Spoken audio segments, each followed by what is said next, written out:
Hi, I feel a bit in awe because I'm probably the only non-technologist in the room, but I'm going to be talking about leadership, and I want you all to give a pat on the back because you're obviously one of the more resilient parts of your profession. The fact that you're here after a very big night out, and I was following on Twitter and the Twitter feed last night and gave up at about 11 when I was hearing what a great time everyone was having. So either you are particularly resilient as a group and adaptive, and you were partying and adapting along with your peers, but you've made sure that you're here. So well done. And I would like to also congratulate Foodstuffs, and particularly Peter Muggleston, but mainly because as a customer, and as I said, I'm not a technologist, but I would like to think I'm an early adopter, much to the horror of my own team, I'm sure. But one of the things that I've really been delighted, I'm a customer of Foodstuffs, and when I go to New World at Victoria Park, I've noticed over the last 18 months in particular how they're using technology to engage with the customer. And whether that's on the trolleys where they're monitoring how your shopping behaviour is happening so they can lay out the stores and obviously get a lot of purchasing information about what you want.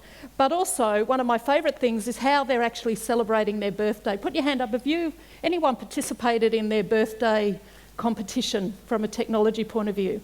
I think this is really clever, so I was delighted last night when I heard of their wins because I started to see that for the general population, celebrating a company's birthday can be, not that exciting, and it can be seen a bit self-servant.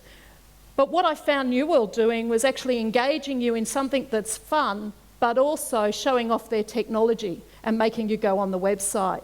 And so I think taking from a customer view, not just the purest point of its technology, I think Foodstuffs is a great example of a retailer who is really trying to think through what's the technology they need, but how are they starting to engage with the general population? And so that's a customer experience of one, if you like. But what I want to talk about, and what I've been asked to talk about in particular, is strategic leadership in a world of accelerated change. I'm not going to cover off the accelerated change because I realise there are a lot of better speakers at that than I am. In particular, I'm very nervous about the speaker following me that's from NASA, and I'm sure this will be a very full room once he's on. But I particularly want to talk about strategic leadership because I think that's what defines a culture and what enables technology to really deliver to the customer. So the things that I want to cover off is what is it? What is strategic leadership? How do we face the future rather than get locked in the past? And that's not easy when we're large companies actually anchored down by some legacy. And I'll talk a little bit about that and what we have to do to face to the future. And customer focus. How we will be outcompeted by younger, more nimble companies if we don't really think about the customer. The impact of a connected and technical world on leaders, and the focus for IT leaders in particular is what I'd like to finish on. So let's start. Strategic leadership. There's over 1 million search fields for strategy. If you Google it, just on Google New Zealand, there's over 1 million links. So what is strategy? It's probably the most written about topic in leadership, but the way I see it is pretty simple. It's what are you selling, where are you selling it, who are you selling it to, and how do you sell it? As technologists, the how do you sell it is often your focus, but really in product design, depending on what your industry is, that's when all your expertise can come to the fore as well, and geographically. So no longer do you have to actually be everywhere around the world to sell a product. And when I think about IAG, and we've got a very sad broken house up on the watermark on the slide, we sell a promise. And if you think about insurance, we're selling a product that people hope they never ever need, which is a pretty difficult thing to do when you've got people saying, look, I'm trying to bet whether I'm ever going to have damage my car, have a problem with my business, or actually have a problem with my house or my contents. And so, because we're a general insurer, so we're not a life insurer, and so we have to then think about what is the actual product, and it certainly is not the product in terms of the policy wordings, which is often something no one ever reads, unfortunately, because that causes problems with the product that we do sell when people don't even realise what they've purchased. So how does technology actually help our customers interact? And one of the best examples we've got is our Need to Know campaign, when reinsurers would no longer provide cover for building insurance here in New Zealand after the earthquakes unless they could understand what their exposures were. then what we needed to do is engage the communities and understand what would it take for them to define their sum insured. Now that happens all around the world. New Zealand was an anomaly. But what we did is we actually did a customer-led design, got customers in and said, what would it take?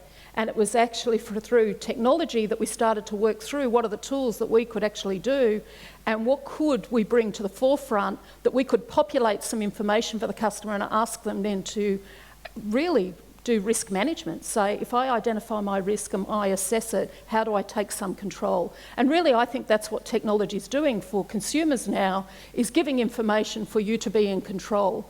And that's what our Need to Know campaign was attempting to do, as well as the blogs and actually engaging customers in a very different way, as well as our network right around New Zealand. We've got 70 locations through regional New Zealand, engaging in things like wine and cheese nights with real estates and going where the customers were, libraries, and actually engaging real time, but also online. So that's an example, but we have a particular challenge in New Zealand when we think about our product, because we're the highest penetrated market for insurance in the world for property insurance against gross domestic product. So it's something like 75% of people have home insurance, which is a great place to be because we're the third highest ranked for having some low probability but high impact disaster. And if we think about the storms that hit in Dunedin, when Dunedin was underwater only a week ago, that was a 1 in 100 year event. I've lived in New Zealand as an adopted Kiwi now for 5 years, and we have had many 1 in 100 year events in the time I've been here. And in fact, Christchurch was a 1 in 4,000 year event. So I don't think the old world of predicting when something bad is going to happen is a good predictor for the future. And therefore, we have to get better as insurers, and particularly as IAG, of how do we use technology to really help consumers understand their risk, make a conscious decision of what they want to self-insure for and what they really want to buy insurance, and how do we deliver that product, and how do we deliver claims, and how do we empower. You know, when we think of the storms that hit New South Wales only a few weeks ago, that resulted for IAG in 90,000 claims of a storm, just a normal storm. So with climate change intersecting with urbanisation, our product becomes very important, but it will not be relevant if people don't feel they can engage with it because it's a grudge purchase. So that's the point I come from a strategy point of view. What are we really selling, and make sure our 4,500 people here in New Zealand understand what that is, and where do we sell it? It's right around New Zealand. We don't redline areas and say, well, look, Dunedin, you're likely to have a 1 in 100 year flood, so we didn't give you cover. Because we need to think about how we're making communities resilient. And then thinking of who are we selling to, one of the biggest challenges we have is thinking about the younger demographic who think my car's only worth $800, so I don't think I'll take insurance because the insurance might cost me the same as my car, not thinking about they might hit one of you with I would imagine a car that might be worth a little bit more than $800, and they don't have insurance. You only have to watch Border Patrol on how many accidents happen that people go, oh no, I didn't have insurance, but I only bought the car yesterday. So we have to think about who's buying our product and how do we get more people to buy it. And also with the immigration patterns changing in Auckland, particularly with people that might be coming from a country where they haven't had a propensity to buy insurance. How do we use technology to reach those people? And of course, a lot of work being done on our online proposition as well as our legacy systems to be able to reach our people right around New Zealand. And if we think about what strategic leadership then is, so if that's strategy, what's leadership? And one of my favourite models is by Elliot Jacques, and I know some of our people in the audience will go, oh, here's Jacki again on levels of work. But I've found it's the best example and framework to help people understand leadership. When you first become a leader early in your career, it's usually because you've done a job really well. And someone says, gee, you seem to be able to do that really well. I think I'll give you 7 to 10 people that will be under your team leader responsibilities, and you make sure they deliver. And that can be as simple as you've got one part of code to cut, and you just make sure those 7 people. And in your world, they're not always going to be in the country anymore.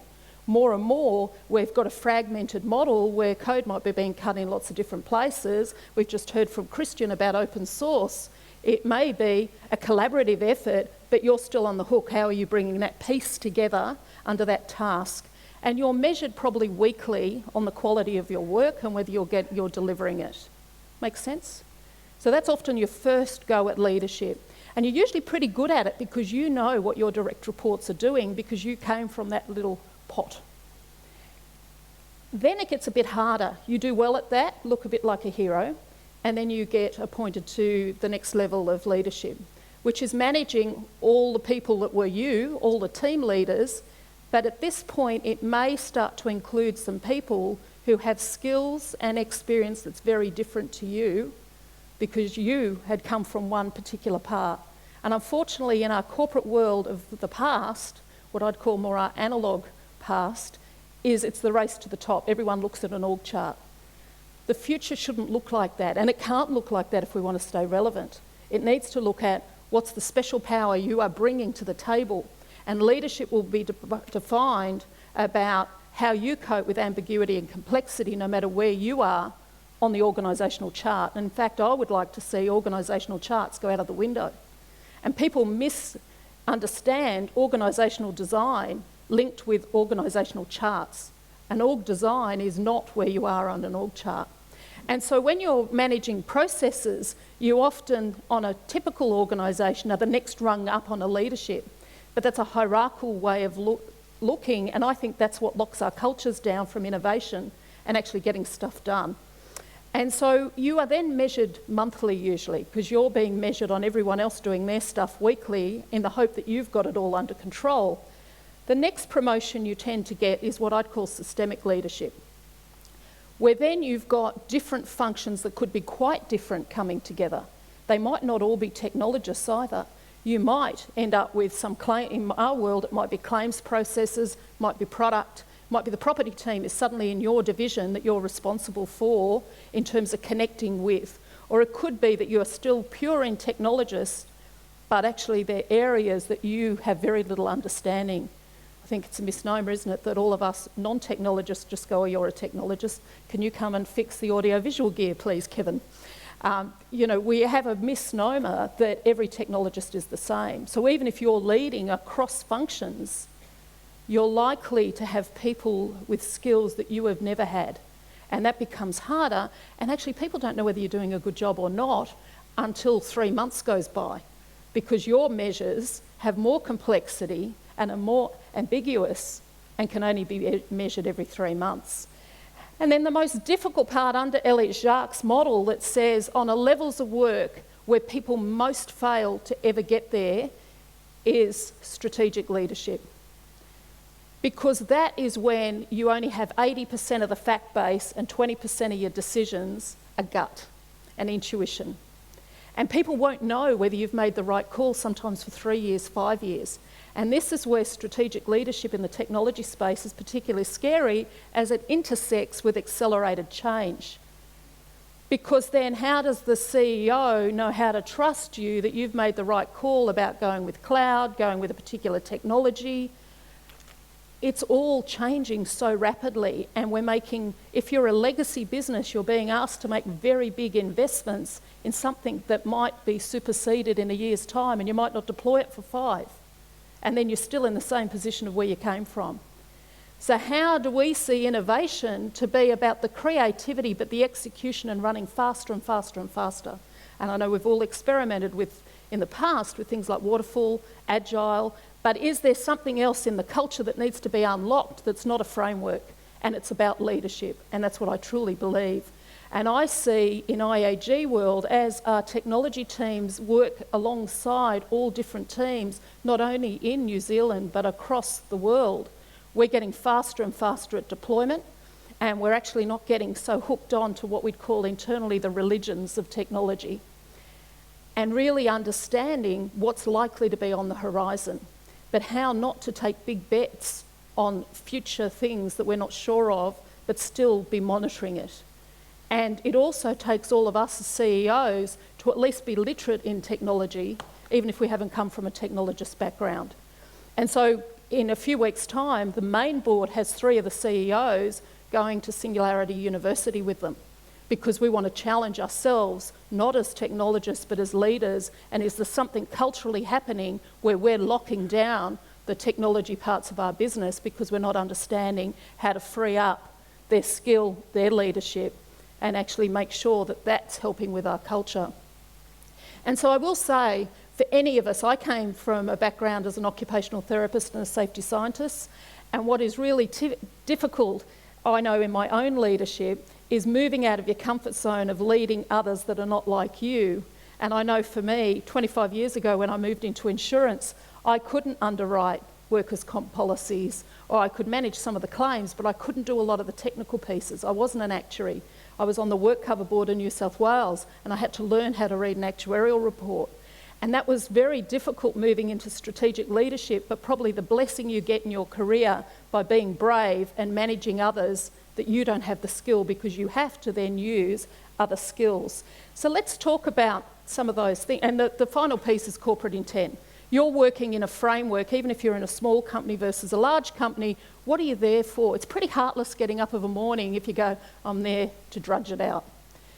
Really, corporate intent is, what's the purpose of the organisation? So for IHE, right around the world, we're calling out that we want to help make your world a safer place. Because if you think about our product, it intersects with fire service, for example.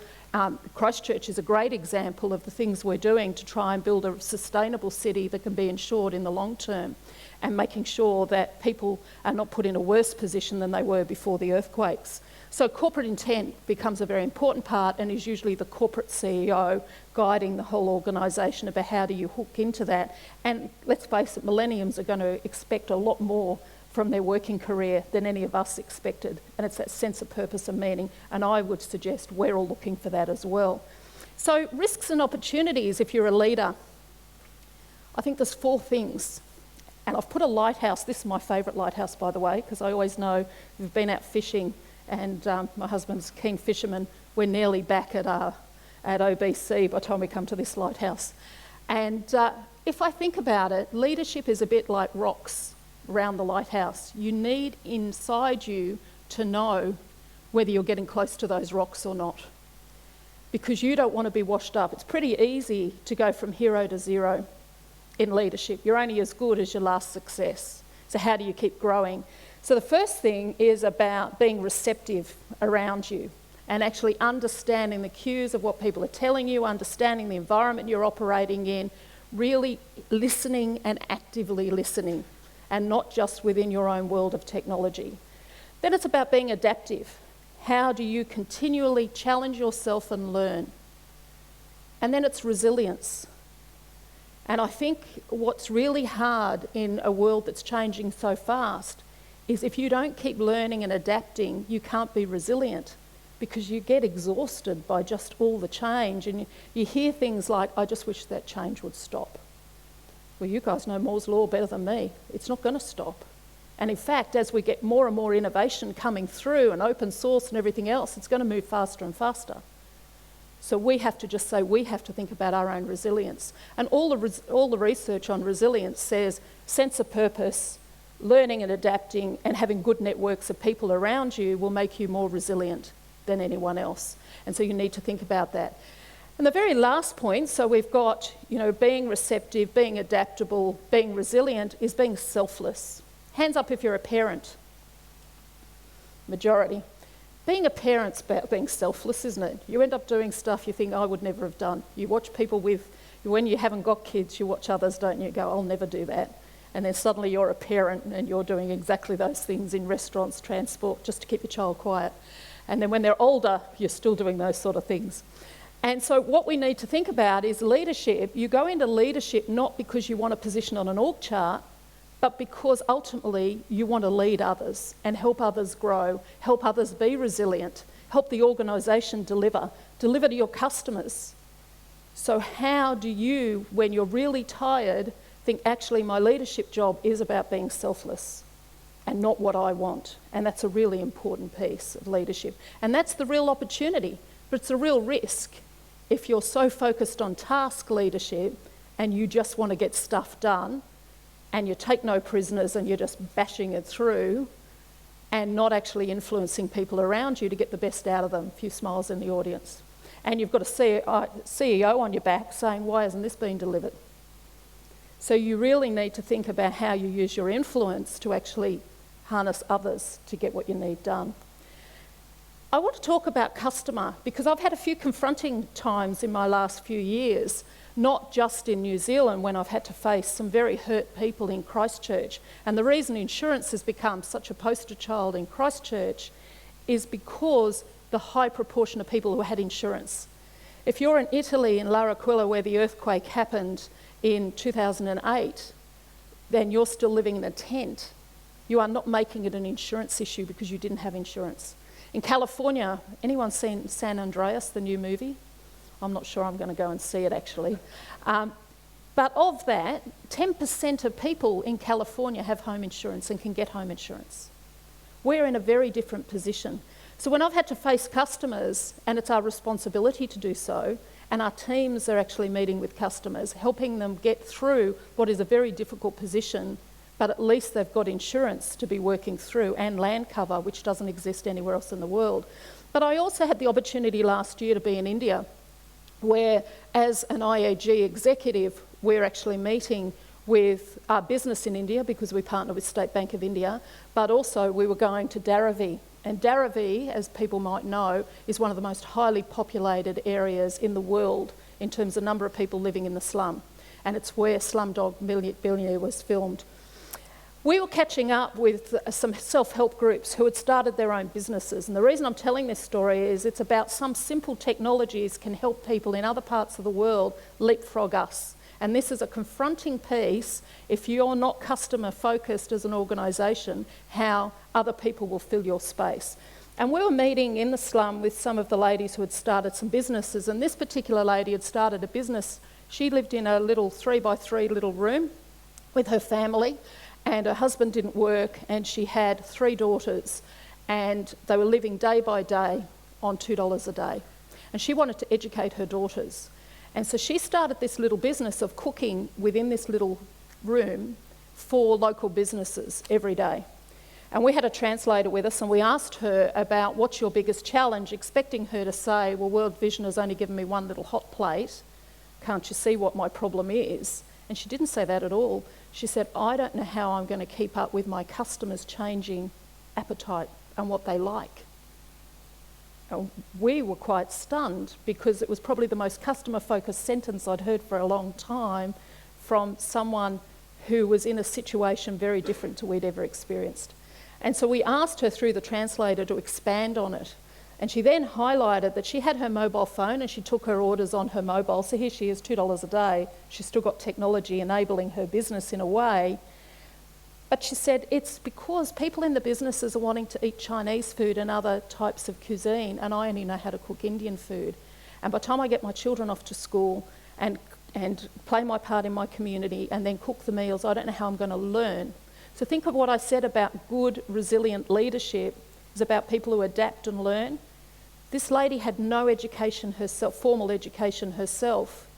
She knew the power of the customer. And it has stayed with me for the last 18 months, just how profound her statement was about keeping up with the customer and keeping connected through her mobile phone with her customers. And she had one hot plate and she made all the meals. And her whole, because she had a purpose, she was really driven by, I must educate my daughter. And in fact, we met her daughter, who was 19, her oldest daughter, who was studying microbiology at university but still living in the slum. Now, if you think about what that woman is doing, driven by the need for her family but delivering to a customer, that is a drive and a passion that we are at risk in New Zealand of losing if we have a sense of entitlement. Because then other parts of a growing world will take over and deliver to our customers in a way we can't even imagine. And all the things you're involved in, the technology will enable it. So that's what scares me most about technology, not whether it's cloud, not what code it is. It's about the passion of people who are becoming very vocal, very skilled in ways we can't even imagine, and empowering and driven to deliver to a customer. And then another story I had was a business story of connections. So I do a CEO roadshow along with my executive team here in New Zealand, where we cover off all our locations. And I was going to Timaru, and I always like to walk around the streets of the place I'm in to sort of get centred, otherwise you could be in any airport, any room. And so I was walking around, and then I was calling into our stores while I was there. But there was this amazing shoe shop. Now, probably the girls in the audience will appreciate this story, but I did not expect to be in Timaru and find a beautiful shoe shop with amazing Italian shoes and great New Zealand brand shoes in Timaru. So we called in, and the shop was quite nice, but I'd flown on one of those little beach aircrafts, so I thought I could either leave my briefcase in Timaru and take boots home, which I was tempted to do for a moment, and have it posted back, or else I said to the lady, and I only had 5 minutes, I don't have time to try on shoes. And she said, not to worry. She said, because we've actually got a pop-up retail shop in Christchurch, if ever you're in Christchurch. She didn't know who I was, what I did. I'm thinking, note to self, need to spend a lot more time in the CBD in Christchurch. She said, but we've also got our website, and we're connecting with our suppliers in Italy and all around New Zealand, and our biggest customer base is actually Auckland, not the South Island.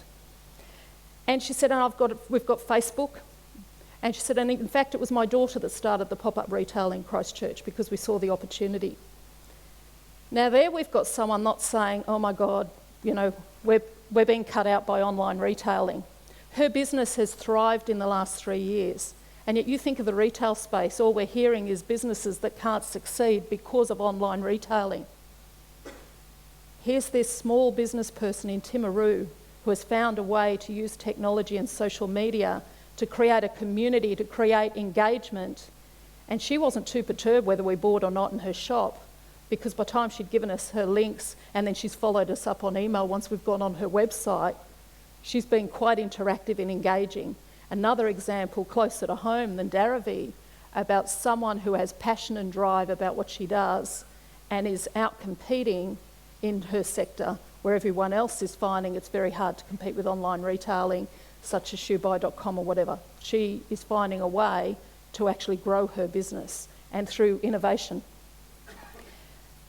And then I want to really challenge, when we talk about strategic leadership and the culture of an organisation, and I have to adapt what I'm about to say because we're all constantly learning, the types of intelligence have always been divided up, particularly between IQ and emotional intelligence, yeah? Now, I would imagine many of you in this room would outstrip me in IQ because of the things you've done and just your qualifications. And the way you really will succeed in the future, though, is emotional intelligence, because those things that I said will make you a good strategic leader about being receptive, adaptive, resilient and selfless comes from all the emotional intelligence. Mei Chen, who in New Zealand has a very successful law practice but is also very connected with Asian communities, talks to me about cultural intelligence, and she writes a lot on this topic. And she said, in a country that is changing a lot and is the most diverse in terms of cultures, we need to be more culturally intelligent as well as just intellect and emotionally intelligent, because we need to adapt to the people who will work with us and for us and what the customers will be culturally. And I think that's probably one of our biggest challenges on diversity, to be relevant to gender, ethnicity, or any forms of difference. And May talks about the difference between having core fixed beliefs and your ability to flex around that to understand how to deliver. So my challenge to you is, when you think about your development plans, how much have you actually got in your development plan that is linked to your ability to lead and ability to be receptive to others, ability to communicate? And that would be a challenge for you to think about, because we often go to what our core profession was and try and strengthen and strengthen. More difficult in your world because things are moving so quickly, so you have to keep up with the technology that's changing as well. But you do need to focus also on your emotional intelligence and your leadership. And I was reading a really good book. Anyone read the Athena Doctrine book? Sounds a bit of a weird title, I know, about the Greek goddess Athena. But it was research done 2 years ago by 2 people in the States, but they've covered off, I think, close to 30,000 people around the world, 13 countries, where they analyse leadership traits, and they got people to sort the topics into masculine versus feminine traits consistently. No matter what country it was, they got divided into a certain pile, exactly the same. And it's not about just, do you need more females in a professional leadership? It's about what will be the traits of leaders that will be successful in the future. And this is one of the graphs from the particular book where they talk about, and it's quite analytical, the first few chapters, analysing the more successful leaders, those that actually get business success. They call it morality, but I call it the ethics of the business, and also happiness. And they do some country leadership politically, and they also look at the leaders of companies. And what they found is everything that got divided into feminine traits, which is more the emotional intelligence, are the ones that correlate most strongly with leadership and success. So it's not about, do you just get more girls on the team? It's about, are the right behaviours being exerted in leadership that is often defined either as the softer skills, or in this book they're calling them out as the feminine traits. And I think we can see that around us. The book goes on then to analyse each country, and they don't do New Zealand or Australia, but they do, what happened with the UK with the financial crisis, what's happened in Africa, what's happened in the US, what's happened in Iceland, which I didn't quite understand, the financial markets and some of the problems that happened in Iceland recently. And they talk about the traits of the leaders that got them into the mess and the traits of the leaders who are getting them out. So if ever you want to challenge yourselves about what are the leadership traits you need to then take a bit of a reflective moment that you might be strong or weak on, and how do you develop those, this book is quite a good starting point to say it's about the future. How do you face the future? Because it will be these traits. And, planning for the future was seen more, no disrespect to the males in the audience, in this book, it was more seen as a feminine trait that will see how do they shore up the next generation. And I thought about my Daravi lady. That's what she's doing. It's not for herself. It's what she can give to her children. And then thinking about collaborative and thinking about patience, something I don't have. I have to be honest because I've got some of my teams in the audience. That, it's in my development plan. But being flexible and really being able to express and communicate, they're really important traits. And then I want to finish up on a piece of research that's just come out from Statistics New Zealand about technologists in New Zealand. So there's 57,000 of you. Now, in a country that's quite small, it means it's going to get more and more competitive. I heard from Christian about how it's hard to attract people in, but you're obviously investing in the generations coming behind as technologists. But the thing that's a standout is most vacant jobs in technology are leadership positions. They're not the actual technology pieces themselves. And if you read this piece of research, it says the reason why the jobs are not filled is that they feel that there's a lack of the qualifications needed for that leadership role. It's not that there are not enough technologists to do it. It's just people aren't seeing that they have the leadership traits. It doesn't go into the detail, but I would suspect, and from my own experience, it's probably more about that systemic part of leadership rather than the team leader position. It's more, how are you investing in being the best leader you can be, as well as the best technologist, if that's what your job is. But that is quite a startling statistic that's only just been published last month. So it's actually reinforcing, for you to be relevant in the future, you need to be customer focused, you need to think how you're fitting in culturally with what your organisation is trying to deliver, how it links to the purpose of the country and also the company itself, and how are you strengthening your leadership. Otherwise, those people coming behind us, the new generations, don't know the old world that's locked us in and probably damaged our style of leadership, because we've lived in a hierarchical world. And that's why I think about it in terms that you'd use. It's like we're the analogue people and the digital people are coming through. So how do we make sure that every profession that works in an organisation understand the importance of emotional intelligence, the cultural intelligence, and adapt and be resilient and face the future? So thank you for the opportunity to be with you.